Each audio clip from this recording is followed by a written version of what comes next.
Hello, everyone. I'd like to introduce a very special guest that we have today, Miss Felicia Divinity. She's the Information Technology Specialist at Los Angeles County and is coming to meet us all the way from Los Angeles, California. And we are so excited to have her here today, Miss Felicia Divinity. Hello. Thank you for having me on. We're so happy to have you here. And we're going to start with co-hosting with Ahmet to have some questions to interview you. Hi, Ahmet. Hello, how are you doing today? I'm well, thank you. Awesome. So the first question that I have is, could you tell us a little bit about what you do and how you do it? Yes, I'll be happy to. So, my current position is a little different than what my entire career actually had been. So, for 20, almost 25 years with the County of Los Angeles. I started as a programmer analyst, and I continued to promote up the ranks into a information technology specialist. And I continued to work in that field directly with customers. I was customer facing. I have programming background. I was able to start the security pathway with information technology security. And I did that for like the past 19 years. And I just recently began a new project that gave me even more energy. And that's to start an empowerment program for youth, young adults, and small businesses, introducing them to technology and technology pathways. That's awesome. And I also have one other question leading up to that. What is Mhm. your favorite part about your job from what you've just said? So my favorite part about the current position that I'm holding and the responsibilities is giving back, having an ability to give all of the trade, all of the knowledge, and culminate all that into just a slice of meat into this program that will actually give opportunities to young people that do not have, either the means to know where to look to find a career in IT. They may not even know they have a passion because they never had anyone to help usher them into IT.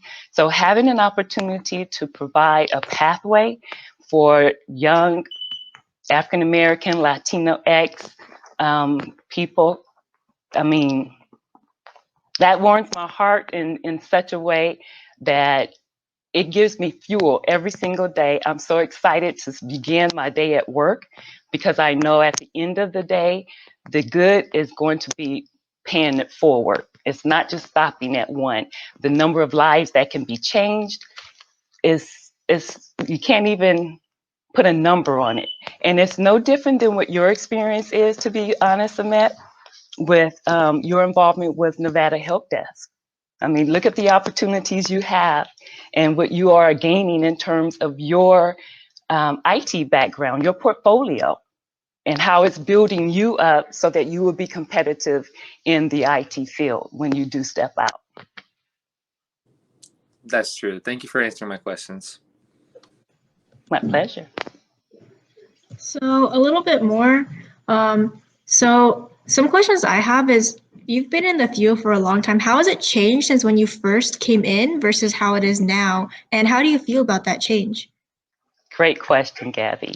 So when I first came into IT, which was back in the early 90s, it was more in that time period where we were able to get a little bit of what's called old school, which is IBM World programming using green and white paper on the printouts, the dot matrix printout, and now moving forward into the client server environment, and what we now have is in the whole digital world.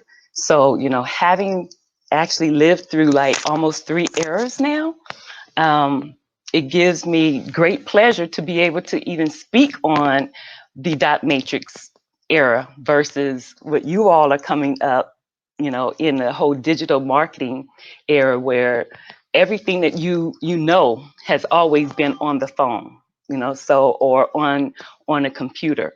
And I have roots going back to a typewriter where you literally are pushing down on one key at a time and using whiteout as your corrective tape. So times have really changed. Um, Information is readily available now. Before it wasn't that available as it is today. And we have so much information at our fingertips. It's really a microwave type of environment that we live in now versus when I started.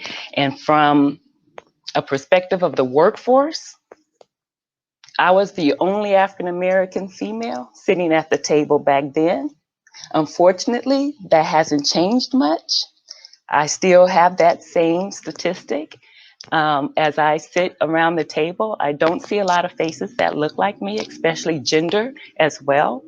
And we are doing a little better, but we still have a long way to go.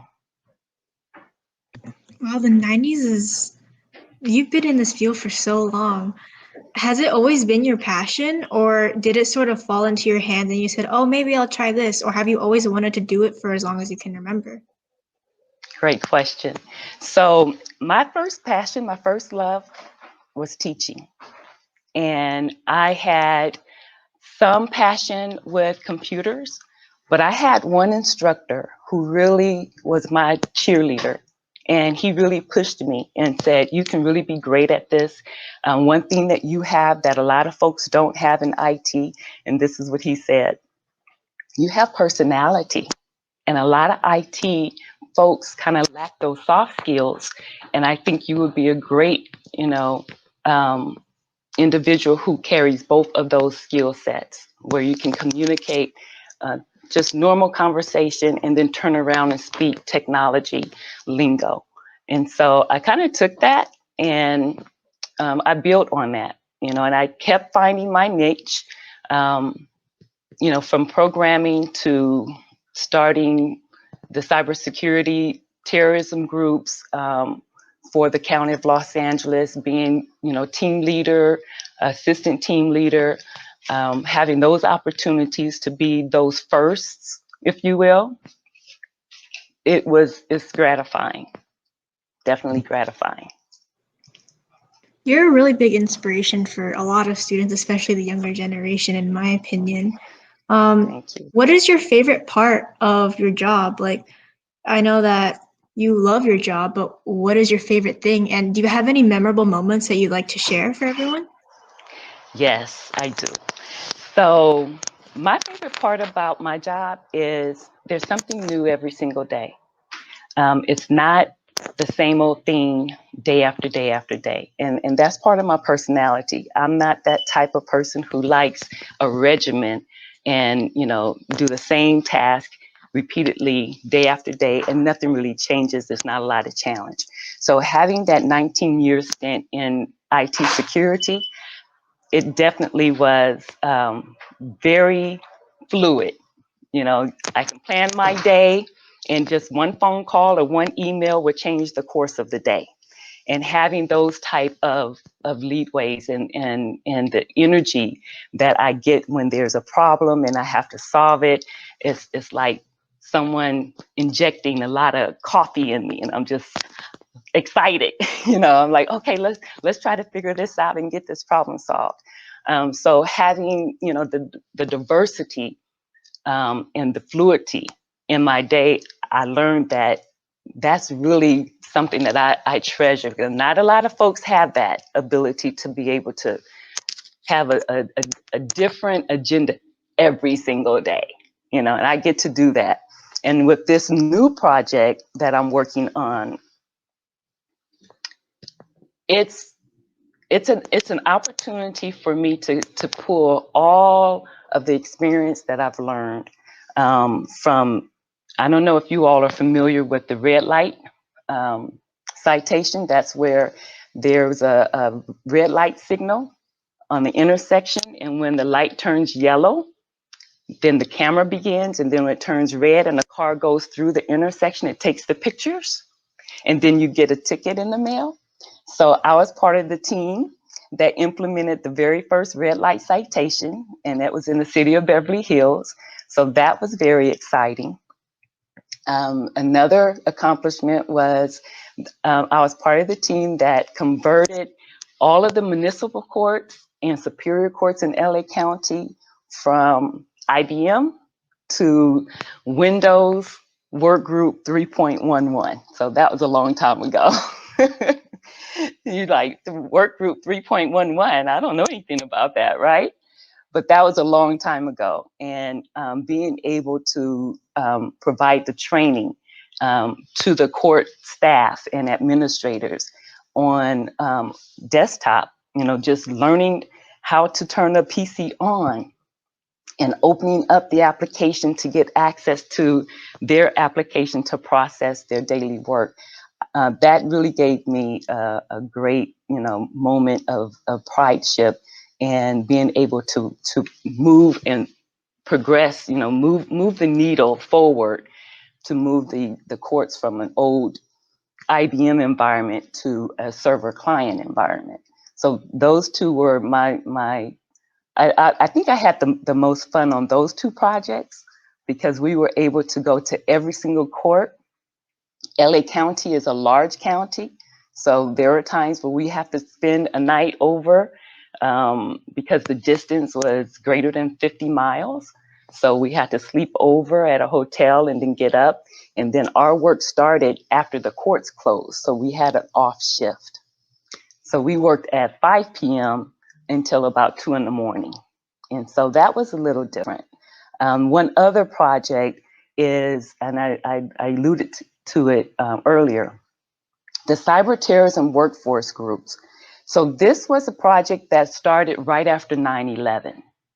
And the CIO at the time gathered all of the IT security members, managers, as well as IT staff in one room and said, "You're not leaving until we get a strategy." And so we stayed for hours. But out of that, we birthed what we call the cyber terrorism workforce.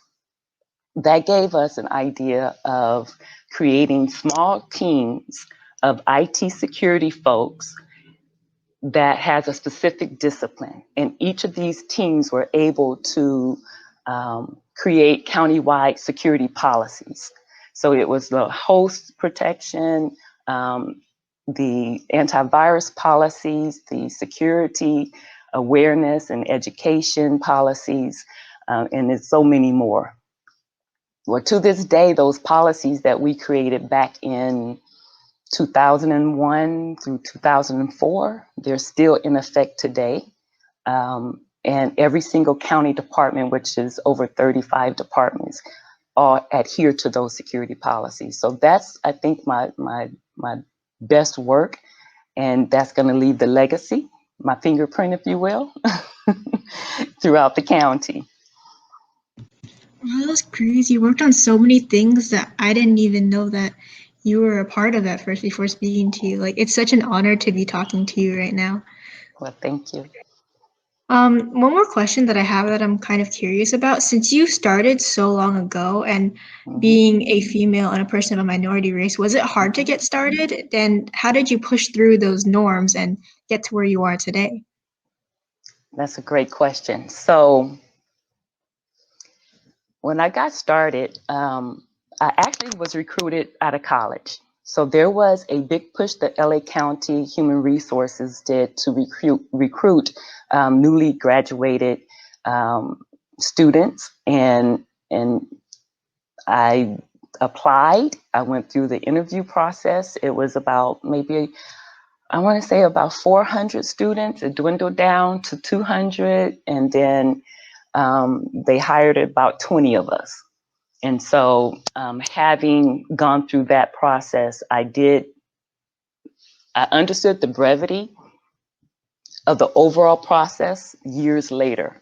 In that moment, I was just trying to get a job with the county because I was working in aerospace at the time. And It was a little scary at first, but the one thing that I can honestly say is the program that we went through was a 13-week program, and we stayed in one class for 13 weeks with the same people. And that was our indoctrination into the county family and internal services department.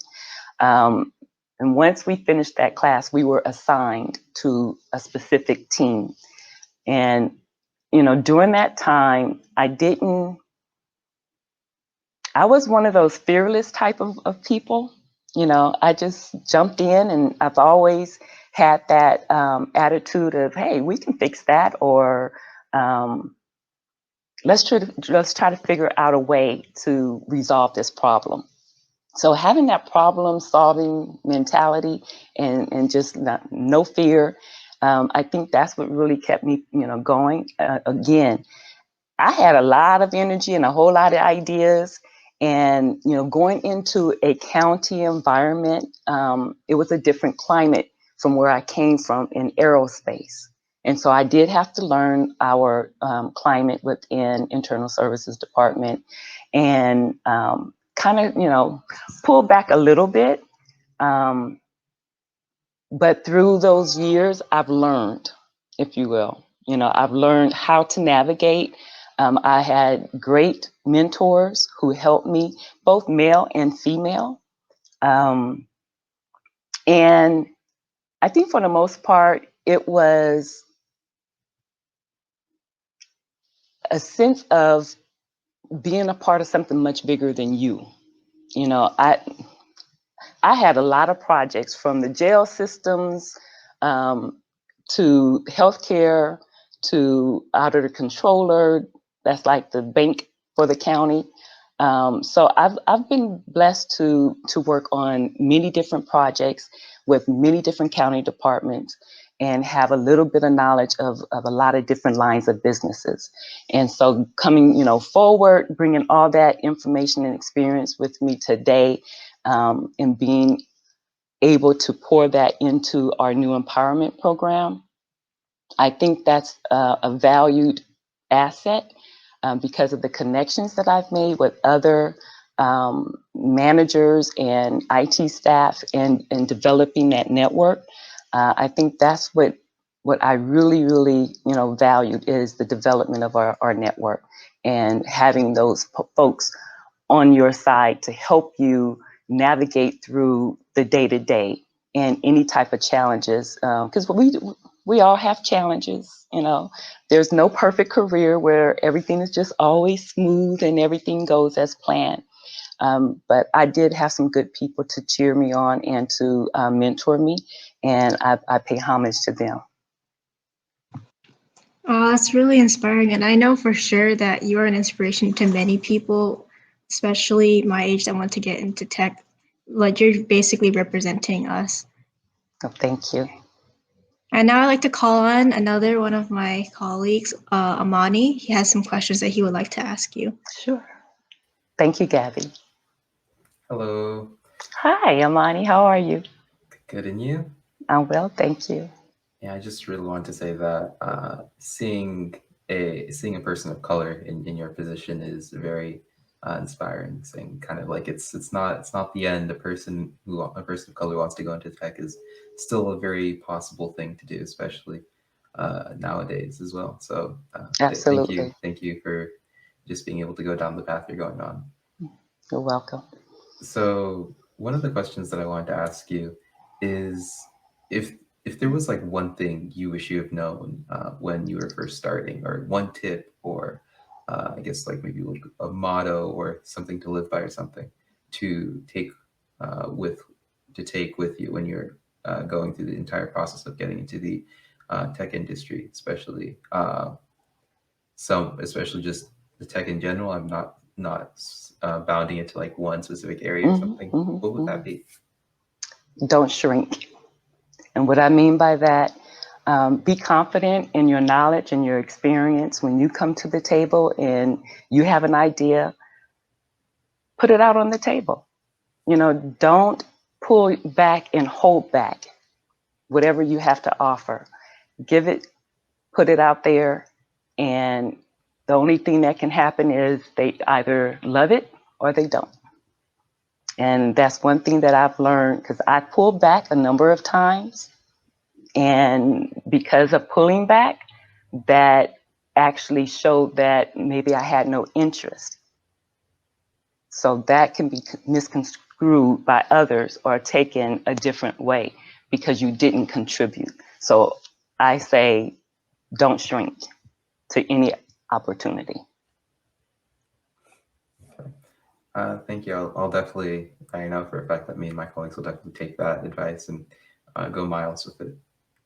Excellent.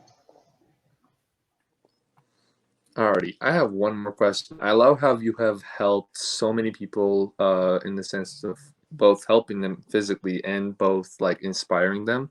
So my question to you is, how can we as teenagers use social media to either social media or technology? How can we use it to help others and inspire others just like how you have? And how can we improve ourselves on those categories? So you all have an advantage because of social media, more so than, in my walk, in my journey in IT, because you all can get the word out on one click, just literally touch thousands of people, millions of people, internationally, locally. So, leveraging the social media in a way where you can showcase your accomplishments, let young people know that, what you're doing, they can do it too. Social media is so powerful, as you all know. That is the one, tool or the tools that most young people use to communicate every single day. And despite the, videos of all kind of content, we need to push a lot of positive content on social media to help young people see others doing something differently than what most young people are doing today. And as you are progressing through your journey, showcase each other. Talk about, Amit, you talk about Gabby, and congratulate her, lift her up and edify her. And the same with, your whole circle of friends. You guys have to use social media to show another light, a different path, new options for our young adults. A lot of them are not so much lost, but they have no pathway, or they're struggling to identify where they want to go. And sometimes, peer to peer, you all have a lot of power and a lot of influence. It's just not, the elders who have influence.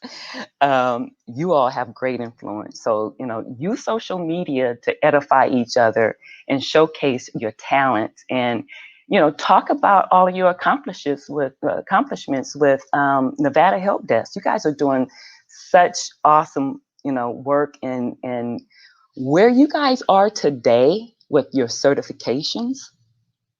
Do you realize there's a whole lot of folks my age and my length of service who have not, taken that leap and become certified, but they have so many years of experience that got them where they are, and you all can surpass them? So, leverage that social media to really help push the envelope and inspire other young people, because you guys are doing an awesome job. I'm so proud of you all, and I'm just going to take this moment to say that each of you, whatever their pathway is, stick with it. Continue to push yourself and challenge yourself, and take advantage of this opportunity. Because when I tell you I worked for everything I have and no one gave me anything, I'm telling you the truth. And it's not that, someone's giving you anything, you are actually working for it. But to have it in such a platform that, you have access to with Nevada Help Desk, you all are already winning before you get out of high school. You already are winning. And that's remarkable. I'm just so excited to even have this opportunity to be on the same call with you all, because you all are doing some extremely important work, as well as just innovation. You know, I saw some of your work, and you guys are doing a great job, just a great job. And I'm really happy for you. And I want to really encourage each of you to continue and step out of the box. You guys are already out of the box. Maybe I should say I need to step into your box. Yeah, so you continue to strive and to make those accomplishments, and keep challenging yourself. Absolutely. I'm really proud of all my peers. They're all great people, and we've all done a lot of work together. So yeah, thank you for that. And Yes, and the impact that you all have on your community. Your work is throughout Vegas or Nevada. So that's far reaching.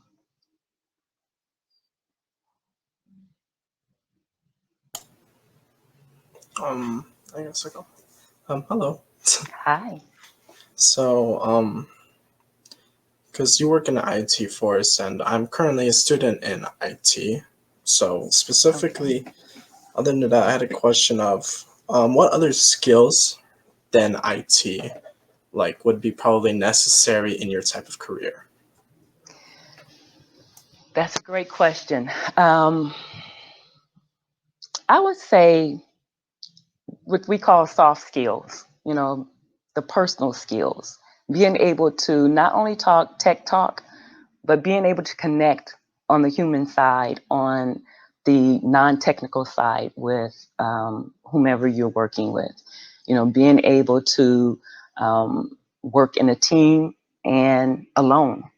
And when you're working in a team, you know, have thick skin. Don't get your feelings hurt. Don't wear your feelings on your sleeve. You know, take the constructive criticism, learn from it, and then do something differently, change, right?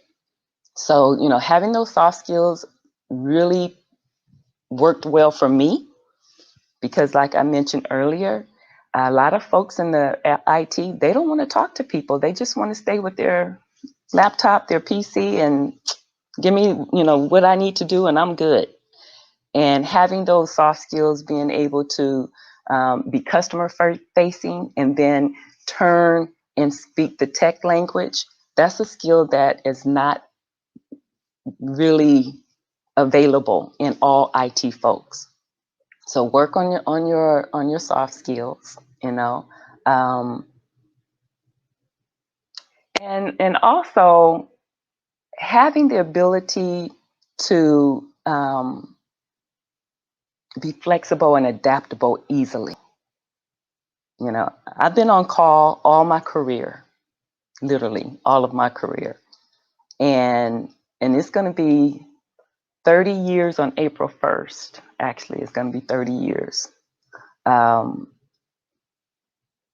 having the flexibility of being assigned one task and then being, you know, moved to another and adapting quickly is a benefit, you know, without having additional lag time, if you will, you know, so be flexible and adaptable as well. Okay. Yeah, because I struggle with social skills a lot sometimes. But so bouncing off of that question, Sure. what what situations like would probably improve flexibility or even social skills? Like where should I put myself? Should I go like just out into settings and like start bringing up communications or just So, you know, I would say you know what's comfortable for you, right? You know your comfortable setting. You're going to have to stretch yourself and get out of your comfort zone. If you know you have a fear to speak in public or in a group of people, you know, a small group of people you don't know, then you're going to have to put yourself out there and put yourself in the situations, because that's the only way you're going to truly be able to, in my opinion, conquer it. That thing called face your fears. You gotta face your fears. You gotta put yourself in there, because the only experience you're gonna get is the experience you're gonna get if you take that step. If you never take that step, you never know. So put yourself in those situations. Be a little bit more open to talking to someone that you don't know, just by a simple hi. You don't have to try to have a full conversation, first out the box. If you're the type of person who won't even say hi to someone or make eye contact with someone, start small. Look at them and, do a nod and keep walking. I mean, that might be big for you. I don't know. But you're going to have to start taking these baby steps until you become comfortable with each step.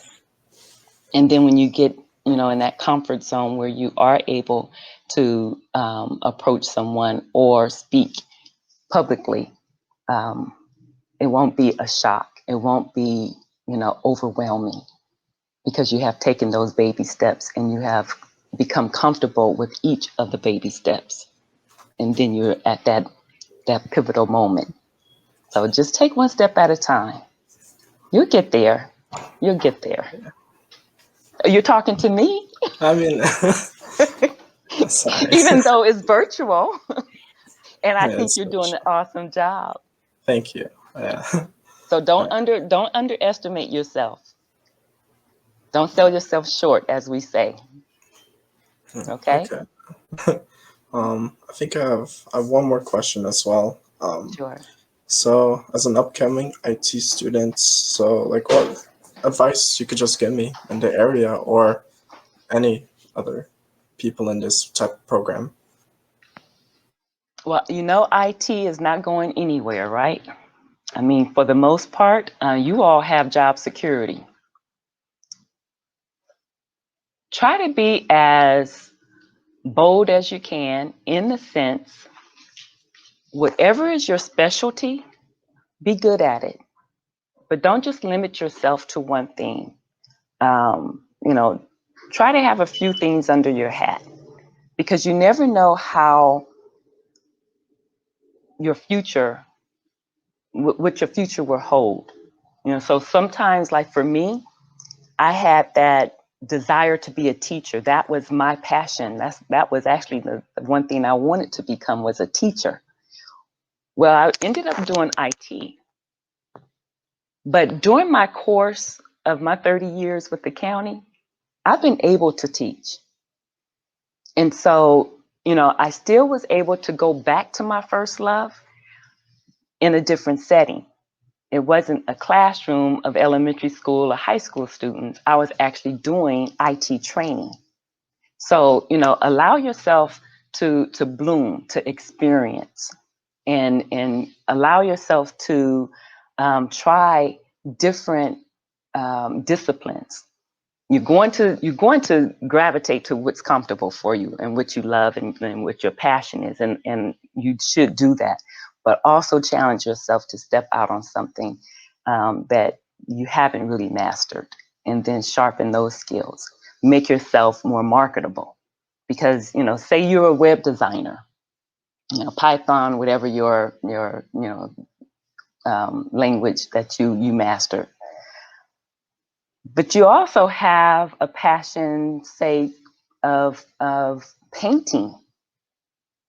That's just, what you like to do. Well, sometimes you can put those two together. You can create a website that shows your passion, videotaping you painting, or showing someone how to paint. So you're still cultivating that skill set that you learned through the technology training with your passion. So keeping those avenues open. Don't get stuck on one thing. Thank you. Yeah. It's all about being marketable and honing your skills along the way, because it's not going to stop in your first 5 years. You are a culmination of all your experience. And as you are moving through your career, you're picking up new skill sets, right? So you're adding to your arsenal. Awesome. As we prepare to wrap up, wow, this was so phenomenal and priceless. I tell you, thank you for taking time out. Felicia, I'm going to ask all of our students to just come on for a grand finale picture photo as we prepare to close out our class and this session today. Thank you. All righty. So, final remarks. Felicia, any final remarks while our students are here? Any final closing remarks for the Royal Tech team? World Tech team, continue to do what you're doing. You are on the right path. And as I said earlier, IT is not going anywhere. You absolutely have job security. Continue to, be innovative. There's so many opportunities for you to bring your thoughts and ideals. Bring them to the table, whatever table that is, bring them, speak them, make them come alive, give them life by speaking them. Okay, and again, do not shrink. Stand tall, be bold and confident, not cocky, but confident, knowing what you know that you know that you know it, and you can present it in such a way that is compelling for someone to agree with you. I wish you all the best. Go out and create, innovate, and conquer those things that needs to be conquered. And I really appreciate you all taking time out to interview me and spend this time together. I am honored to be in your presence. We're sending you a group hug, a virtual hug, virtual hug. Virtual hug from us. Thank you so much. Thank you. Take care. God bless. Be safe. God bless. Real blessings.